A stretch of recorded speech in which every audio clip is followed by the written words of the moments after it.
मी कायम सांगत आलेलो की अजित पवार हे फार महत्वाचे नेते होतेच, पण त्याचं खरं मोल पुणेकरांना, पिंपरी चिंचवडकरांना तेवढं समजलंय असं मला वाटत नाही. अजित पवार हे केवळ पुण्यापुरते, पिंपरी चिंचवडपुरते नेते नव्हते. अजित पवार हे महाराष्ट्राचे अतिशय उत्तुंग नेते होते.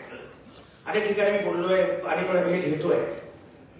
अजित पवार हे महाराष्ट्राचे शेवटचे लोकनेते. अलीकडचं राजकारण फार बदललंय.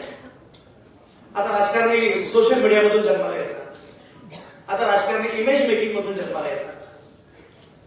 अशा वेळी मातीमधून उगवलेला, मातीमध्ये जन्माला आलेला असा हा उत्तुंग शेवटचा लोकनेता. पण नेहमी असं वाटतं की अजित पवार हे महापुरुष नव्हते, राजकारणी होते. या काळाचे राजकारणी होते. मातीमधले सगळे गुण, सगळे दोष त्यांच्यामध्ये होते.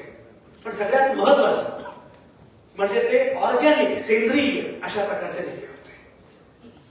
अशा प्रकारचा ऑर्गॅनिक नेता जाणं, एक नेता तयार व्हायला किमान 40 वर्ष, 50 वर्ष लागतात.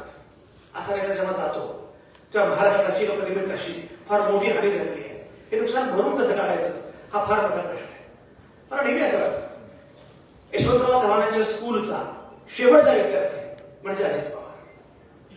ज्या प्रकारचं राजकारण, ज्या प्रकारचा अवकाश अजित पवारांच्या राजकारणाचा होता, मला आजही असं वाटतं की कधीतरी फोन येईल आणि संजय राव, अरे भेटलाच नाही तुम्ही. खरं म्हणजे अजित पवारांच्या बद्दल मी जेवढी टीका केली, जेवढा हल्ला चढवला, जेवढे विनोद केले, तेवढे मी कदाचितच कोणाबद्दल केले असते. पण माझं ते भाषण व्हायरल झालं की मला फोन करायचे, संजय राव किती ठोका. मान्य मला तुम्हाला आमची भूमिका आवडत नाही, पण ठीक आहे, कुठे जरी असतो तरी मी माझी भूमिका सोडणार नाही. माझी भूमिका पुरोगामी आहे आणि सर्वसामान्य माणसांसाठी मी लढत राहणार. इतकं वेगळेपण आहे. मला अनेक असं वाटतं की राजकारणाचा सगळा पैस इतका बदलतोय, राजकारण विखाराचं होत चाललेलं आहे. मी विखाराचा वणवा एवढा वाढतोय, अशा वेळी अजित दादा त्या वणव्यामध्ये गारव्यासारखे असे होते. बातमी म्हणजे थोडक्यात.